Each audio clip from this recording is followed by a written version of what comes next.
Andreas, thank you so much for your time and for talking to us. Thank you. But this is your first time in Ireland? First time, yes. And how's it been? Oh, I've enjoyed it very much. I got to visit some of the countryside, Glendalough and some of the valley around there, and went to Wicklow and there. Bray. Yeah, really beautiful countryside. And you actually got some weather for it as well. Yes, it was gorgeous when I got a chance to drive around, and it really is stunning. Yeah. This is, I suppose, is this the first international date on your tour? No, I just did 2 talks in Warsaw, Poland, and Vienna, Austria. I did the keynote for We Are Developers, which was a conference with 8,000 developers. So that was fun.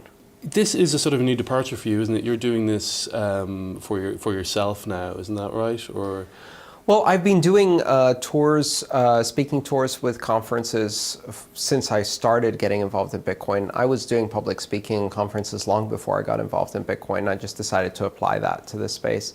And most of the time, what I do is I'd visit a meetup, one of the local communities. The problem is that they can't always scale the space. So, and they're not really usually equipped or professionally managed to handle large venues or large crowds. And as the whole cryptocurrency space has gotten more popular, the number of people involved has increased and the crowds have gotten bigger. So yeah, I'm helping organize these events. But the events are done for the benefit of the local community. So we take the net profits from the events and we give it back to the local community so they can have future events. And that's brilliant. I mean, when it was announced that you were coming to Dublin, just the activity on the internet and the meetup was just exploding. There was so much excitement around the fact that you were coming. And that's obviously in part because people just love to hear you talk, but also because there is that energy around a community.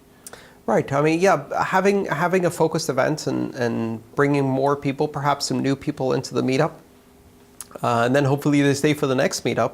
And now the meetup has a bit more funding to secure venues and maybe some catering, maybe space for pizza, and or is it Guinness here? Whatever the meetup serves at the meeting. There's almost certainly always Guinness.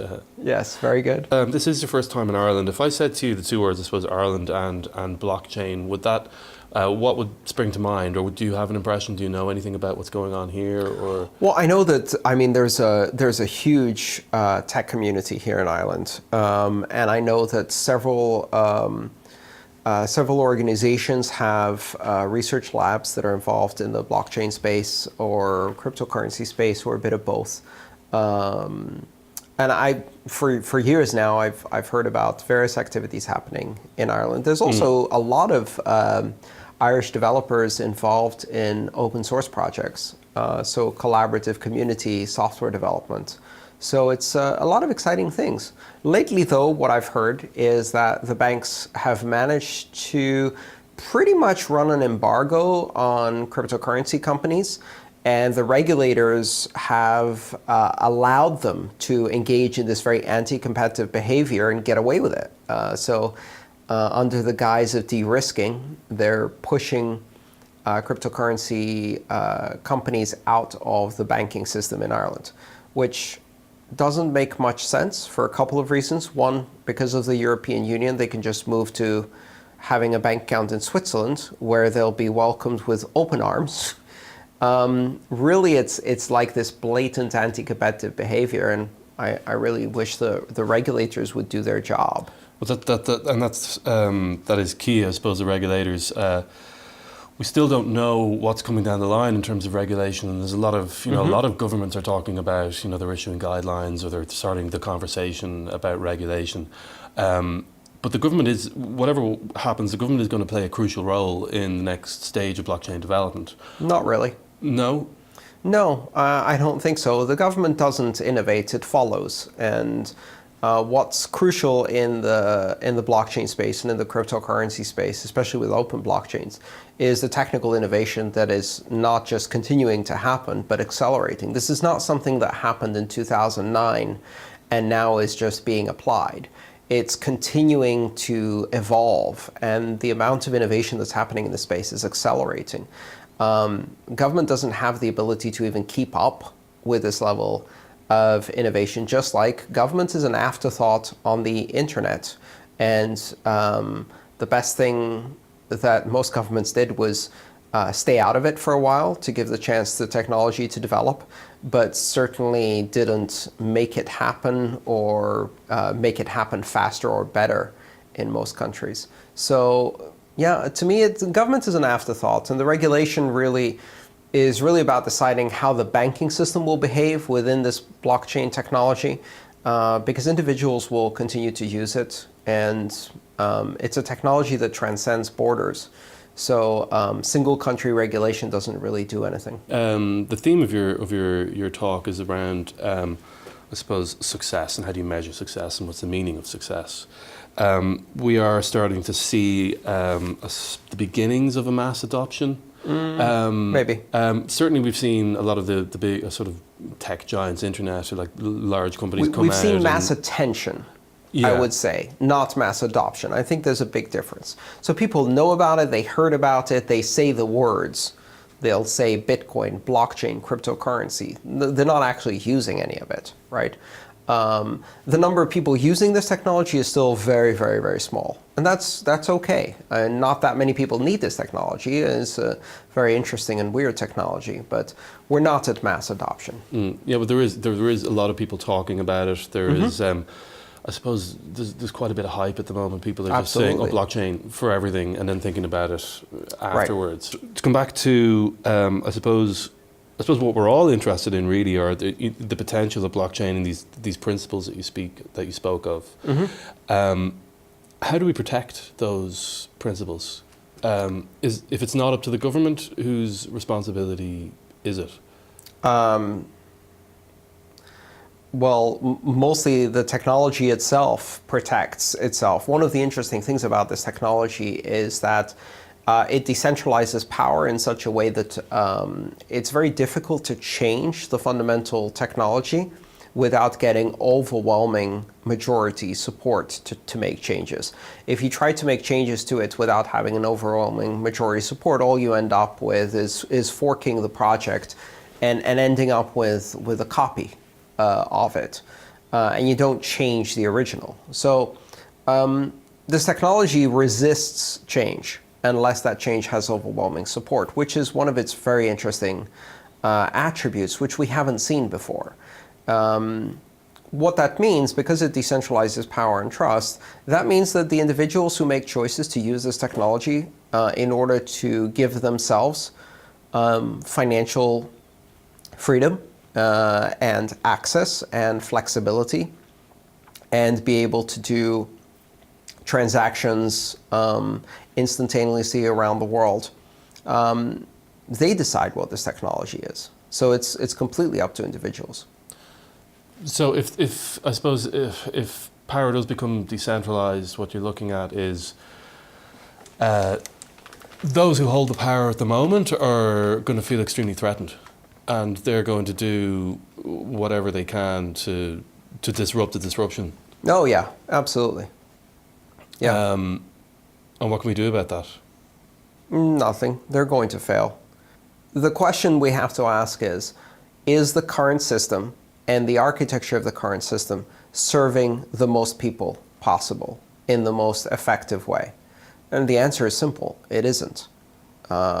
Now, if you ask anybody under 30 who lived through the great financial crisis and watched all of these crooks get away with massive crimes against millions of people and not a single one of them went to jail, or they look around them and they see lack of jobs, lack of economic inclusion, or you go and talk to people in any country where the access to financial services and banking is extremely limited, that system isn't working. So arguably, you would assume that if something is competing with your industry by providing a better service, the way you respond to that is by providing a better service yourself. And that's not what the banking system does. It prevents competition by putting up barriers to competitors rather than trying to improve its own product. And the problem with its product isn't that it isn't fast enough or cheap enough or secure enough. The problem is that it is too centralized, and it's under very limited control by a limited number of people, which introduces corruption. And corruption is not something that you just fix in the next product release. It's an innate human trait that will always exist. It's a trait that always emerges, especially when power is concentrated in hierarchical organizations. And so the interesting thing about cryptocurrencies is that it's not about changing human behavior. It's about changing the architecture of the system to make it flat, so that there is no hierarchy or concentration of power to generate this corruption. That's the product. The product is trust based on an open network that spreads the power so thin that no one can take control over it. That's the product. And to that product, the banks have no competition, and government has nothing to offer. So all of the traditional hierarchical systems are not really competing against that. So it sounds like when you talk like that, like the genie is out of the bottle. Well, I mean, think about it this way. This is the internet of money, right? So let's look at what happens with the internet. If you have a traditional top-down centralized newspaper and the internet comes and starts competing with you, they're not competing because they've reduced the cost of ink. They're not competing because they reduced the cost of paper. They're not competing even because they reduced the cost of distribution. The reason the internet is competing is because it opened the gates to access to information, not just as a reader, but as a publisher, gave everyone the ability to participate in the newsmaking process and become a publisher. What can a newspaper do to compete with that? The answer we've seen is nothing. They can't compete with that. It's a fundamentally different model where you have citizen participation, if you like, in the creation and consumption of information. And within that new architecture that you spoke of, I think there's an onus on every single citizen to become a journalist in how they receive information, and right. that they become Absolutely. the custodians, or the responsibility lies with them to. And not everybody wants that responsibility. And that's it, exactly. Right. Some people just want to get a drip feed from Facebook. But that's okay, because that doesn't exclude the fact that there are citizen journalists doing incredible journalism and forcing even traditional media to improve how they do their job and holding them to account. The thing is, right now, if your local newspaper doesn't hold your government to account, a 14-year-old kid can do it as a school project and embarrass an entire government by leaking, a scandal or something like that, or shining a light on corruption or whatever. And this is happening worldwide. Well, now imagine if your local bank isn't doing its job, isn't giving economic inclusion. What happens when people have access to these financial instruments across the internet for free? And can take responsibility over their own finances and transactions. Yes, some people don't want that. Some people will want the convenience of a centralized institution. But as long as some people can get that choice changes the way society works. Yeah, I mean, it's mind-boggling to think about what this technology how it can shape society.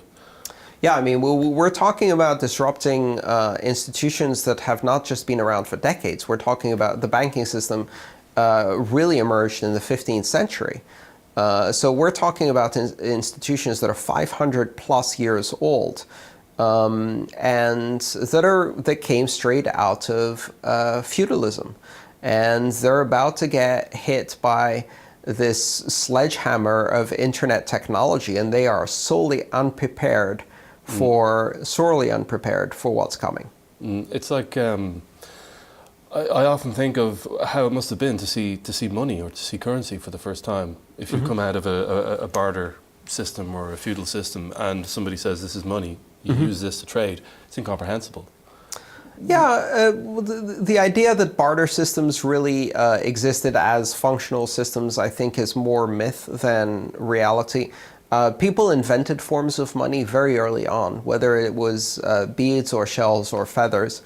Money is an emergent phenomenon. I think it's more useful to think of money as a form of symbolic communication, where you use symbols to communicate value between individuals. And once you think of it as a language, as a form of communication, that makes you understand that there's no value in the symbols themselves. The value comes from how useful those symbols are as a means of communication, how far they can reach, how quickly they can be transported, how easy they are to use. That's what money is. The value is in the human interaction. The value is in the commerce we do, the services, the products that we each produce and use. And I think people still have a very difficult time understanding the abstract nature of money, why money as a symbol hasn't got any value in itself. There's no value in a euro. It's just a means to communicate the burger or the Guinness that you just got. It's a symbol of trust, isn't it? It's a mechanism of trust. Trust is one of the components of this symbolic language, and it's interesting what happens when you remove the intermediaries and you simply implement that language of value, which is money, on the internet technology and on network communication. And so using the internet to produce the internet of money. Well, look forward to it. It's a revolution. Yeah, thank you so much. Thank you. I hope more people get to understand and experience this technology. It's going to take a while, and it can be, honestly, it can be full of opportunists. So you have to be careful when you engage in this. But if you come looking at it as a technology and developing skills in that technology, that's something that can be useful for a lot of people, especially young people who are looking for jobs now. Andreas, thank you very much. Thank you.